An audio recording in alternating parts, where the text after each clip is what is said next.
What is up, guys? Jax LMS here from the Curry Bandits. We have made it to finals. We are here. It is finals. Yes. It's hell of a road. Start. Now, as you may have expected, once again, our setup is absolutely cracked. It is. Coco is outside. I got kicked out, so now the drill's going on. Or something out in a lawnmower. Oh God. This is not about us. This is about the players. And right now we have Meds for Feds, who is on Earth Machine in Modern, and Crow, who is on Dragonmaid in Classic. These are two players that have fought like hell to get here right now. Yes. Both players that we featured before. Meds only last month. Crow way too much this month. But they deserve it. They're a hell of a player, and they've really crafted two very intriguing decks this month. Yes. And it's just, Crow is such a great player when it comes to Hist. I mean, the fact that they can possibly win the second monthly and be the first player to, second player to win multiple monthlies is an incredible feat. And so we see Meds pretty not great opening, just gear frame, search, Megaform, set to pass. Doesn't seem like it's a great hand because usually Earth Machine can do so much more. Not getting any of the infra tracks is just tough. I suppose what might be going on is that we might just have the overdrive set, which is enough to deal with one turn. Absolutely. If the overdrive set, it's good, but I mean, that could be also multiple back row. Could be called. It could be cracked down. What's it called? We hope it's overdrive, but I don't think there's any indication yet. Especially since the ad was Megaform, which was I feel like Fortress very strange ad. Yeah. All right, so Tis is probably going to get rid of one of these back row. We should also mention Crow's Modern deck so far is undefeated. Yeah. If you were watching the MBT stream, or I don't know if we're gonna post it on the channel yet, but if you were watching that, you saw just the absolute domination that was this deck in at least that matchup, where they just only drew good cards. Yes. And all right, so we see the Parlor. Parlor. I know which ones are which. I totally do. Anyway, we see the Parlor right now, come down. So far, they've once again only drawn good cards. I mean, Nadir is a hell of a card. Parlor's pretty good. Yeah, so far so good. Right. We don't get to summon the Ecclesia yet, though, because there's still no extra deck monster on the field. Okay. And while we have this dead air, I would like to really apologize for my setup. Yeah, it's not ideal. It's okay. The ambiance is good for Yu-Gi-Oh players. They need at least to think they're outside every now and then. Yeah, absolutely, and at least the noise will never be dull in this feature match. I won't address it again. I just have to officially apologize for that. My dog Teddy needed to go out, and I can't say no to his cute eyes. Show us the dog. Huh? I would if I could. Send me pictures of the dog. I'll put them on screen. Okay, maybe I'll show you the one where in his Halloween costume.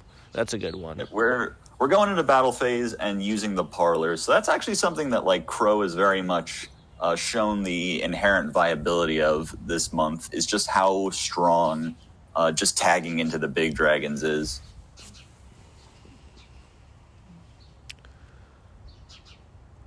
Yeah, and it does hurt that the limiter remover was popped. So it was overdrive, which is good. Yeah. Interesting, but it doesn't exactly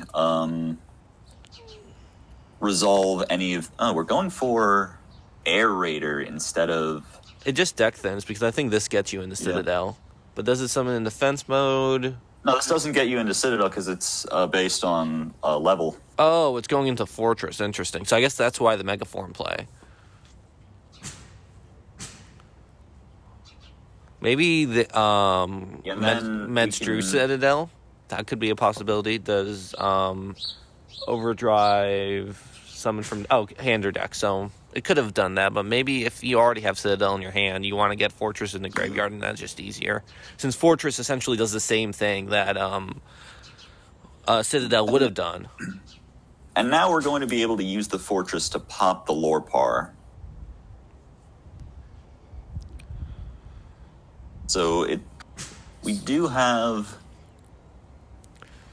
This does put us at least in a slightly better position than... Oh, the called hurts here so badly. I think you were banking on Fortress discarding Megaform or a Citadel in hand, maybe. I think called, though, because in this matchup, like I would say you just hold the called for Citadel no matter what, but I guess we're kind of reading that there's not a lot of plays without the Fortress in rotation. I mean, if I were Crow, I would be thinking Citadel isn't actually a terrible matchup for this deck because of the big fusions. Yeah. And because of how flexible the deck is. So getting rid of the Fortress here, knowing what Megaform does, and knowing the looping that could come from it, and Fortress is a problem for this deck. Because, like, they don't have a lot of ways to stop the Fortress pop, and if they keep summoning a Dragonmaid, and then it gets popped, it's not ideal for them at all. So I kind of like the play. We're going to be using the Megaform right now. Let's see. Question is, are we going to get the Citadel now? It seems like Med's isn't entirely sure.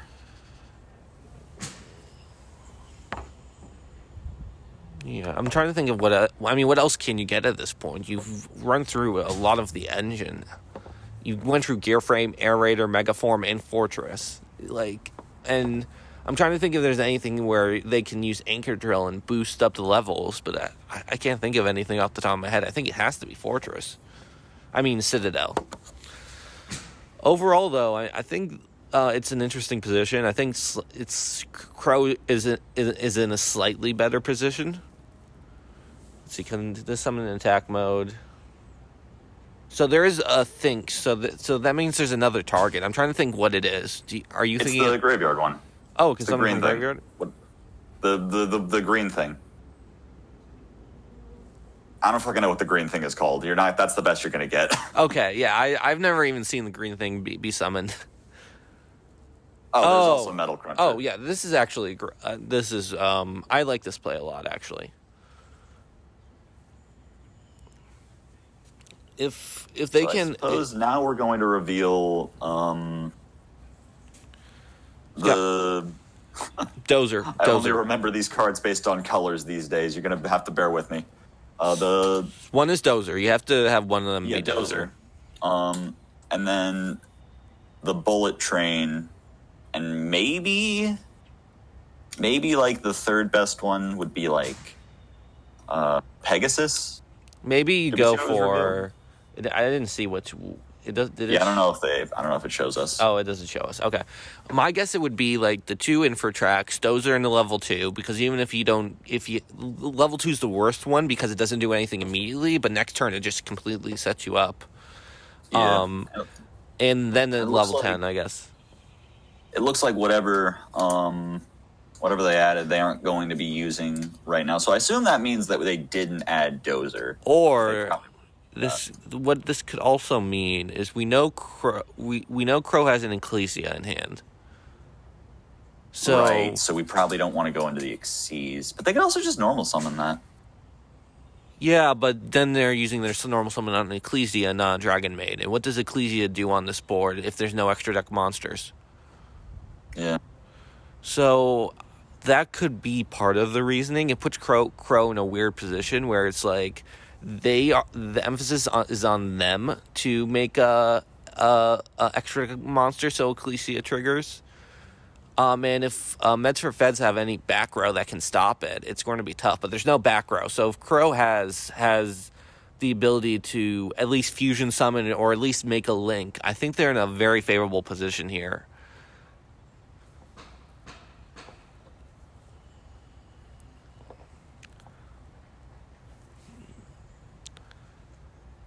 Well, right now,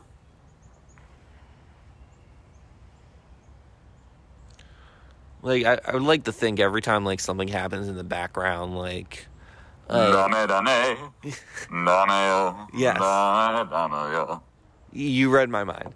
So we see Parlor come down again. I think it would probably This is just going send... to make it even easier to get to the milling tidying. Interesting. TCG card right here. I'll drag. Oh, they already had the we had the changeover. changeover in hand. That makes sense. I mean, Crow always has the changeover. The thing to me about that play, though, is that I would have assumed that we would have just wanted to actually use the tidying instead of just having it as like a reborn for some point. And like also like you could have milled like something like a chamber there to revive. But isn't this on. late game if this But goes maybe, through? Yeah, maybe there is no later on. Maybe we don't even care. I mean, I see it now. We're just gonna bring back the Dragonmaid and go for game here. Okay. I mean, see, this is why Crow is is in finals, is because they can do math. They can do math. This is the first Yu-Gi-Oh player that can read. Absolutely. I mean, it's at this point, it's just so tough because if you're Meds, you think you mostly survive even if Crow sets up a big board, but the Dark Hole just hurts, and then to have the changeover also, it just everything like all only good cards. Only and good you cards. see Crow I on mean, the changeover, active defiance, like. But that's so bad. It's just so. I'll get about this in the beginning of the classic game, but that's just so unfortunate I'll get about it now because Going for the overdrive, we could draw a battle fader. Do you believe? Do you believe, chat? Do you believe? Teddy, do you believe? All right, going to game 2.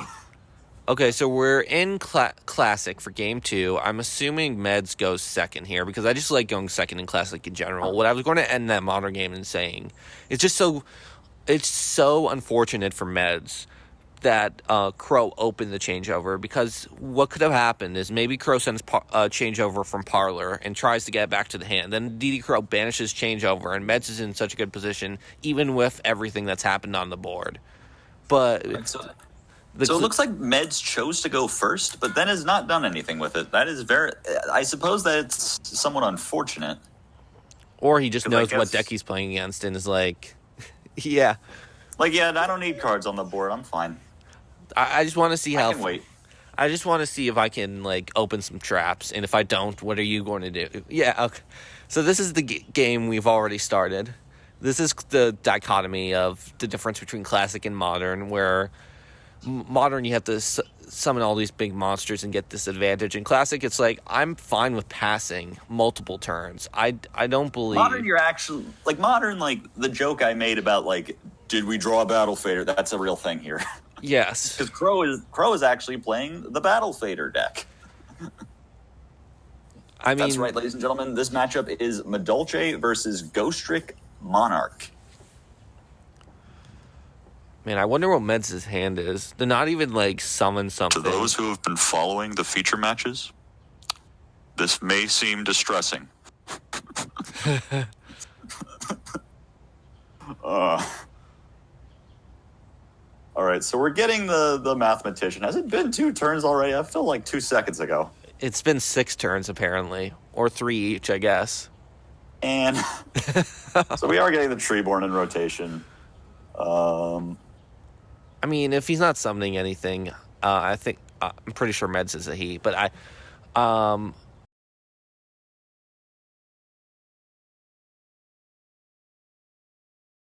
what I was going to say is, I hope one of those cards is a DD Crow for a Treeborn, because if Treeborn starts gaining advantage and Crow's just able to tribute summon over and over again, it's going to be a big problem for Meds, especially if he has no presence on board, because now's the time where you have to start actually putting stuff on board and figuring out what to do.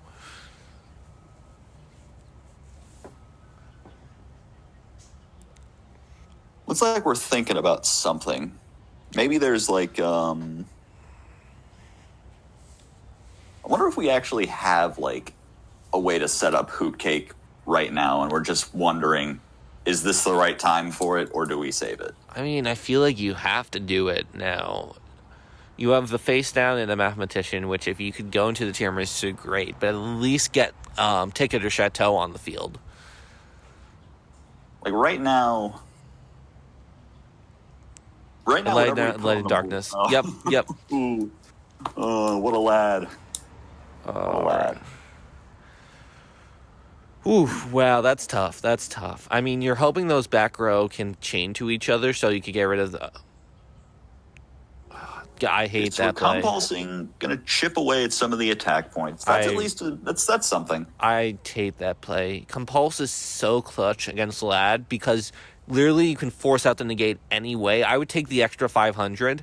You see, Battle Fader, chain Lad negate. If you chain, that would have outed it. But I mean, okay. But now, Hoot Cake, Chateau attacks over it.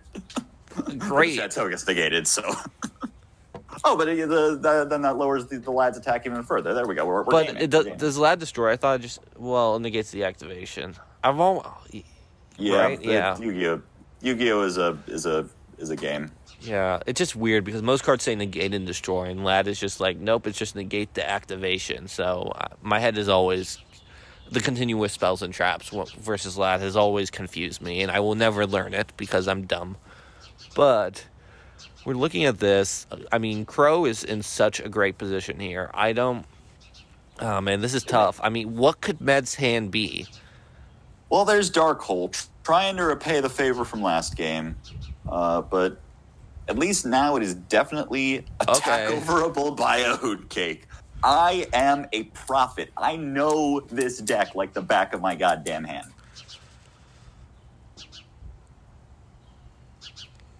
Can Lad summon back the mathematician it destroys? I think. No, it can't. No, it has to target before destroying. Teddy's making his first appearance. He heard a bird. Yeah, no, Teddy. I also am wondering why Coco thought that you could target the mathematician that's not in the graveyard. To be fair, it's been a while since I've the last time I had the face down Lad was when I was testing against Crow, preparing for this monthly.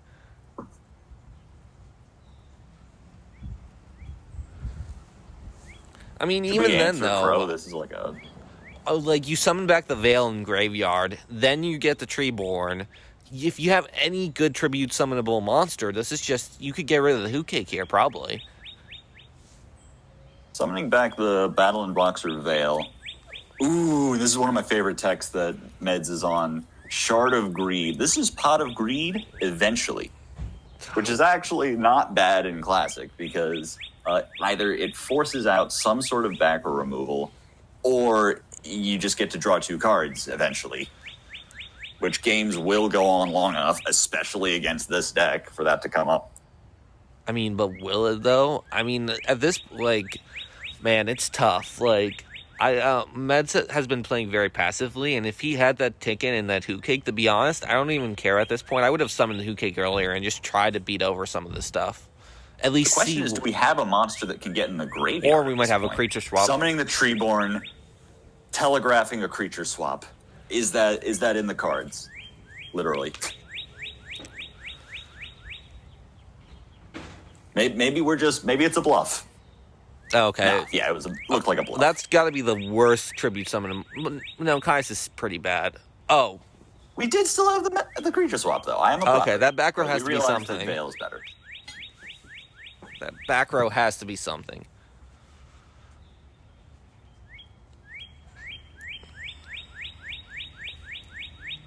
Dim Priz, that's pretty good. That will work. Now, I'm going to ask you a question, Jack. Do you think we immediately Shard of Greed here? How desperate are we? Because with the Treeborn Grave, it really depends on the hand. And Pot of Duality is a good start, but those are 3 not very good hits off Duality. Not at this point. Magellan is probably the best one, but I mean, depends on what the hand is. If you could set something, I would actually go for the bottomless and just buy a turn. The good thing here is that we get a search from Magellan, and then... Okay, this helps. Oh, we do get to attack over. Okay, that's good. No, no, we don't. It's both. Oh, no. Okay. But here's the thing, though, is that we do get to block this attack from Hoot Cake, which then is Possibly, going to unless shuffle back and trigger Ticket for another search. I mean, possibly, but we gotta hope that Crow doesn't have a Monarch like Ryza or Caius. And we gotta hope that back row can buy us a turn if that is the case. We gotta hope, like, it's got what am I saying? Jeez. Crow. We are on hopium right now. I'm sorry, I'm running on zero sleep. Crow. Oh, God. We know that there's no Starlight Road. Oh, and Metchescu, he's like, yeah. Oh, we see the writing on the wall. We don't even need the rest of this game. I want to see what that back. Damn, I didn't see what the face down was. It was some spell. I think it might have been enemy controller. That has got to be by far the shortest game I have ever seen with Crow's Ghostrick Monarch deck, but especially against Madolche's. So, anyway. Congratulations to Crow on their second Histlander Monthly Cup win. They deserve it.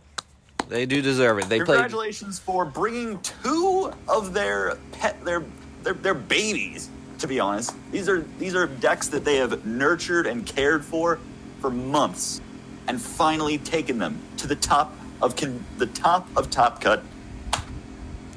Congratulations. And we will see you all in the next monthly. And everyone who played in this monthly, congratulations on your X4 records. I don't even care. Y'all are amazing. Y'all are beautiful. Everyone who wants to get into Histlander, congratulations on your top cut slots to come.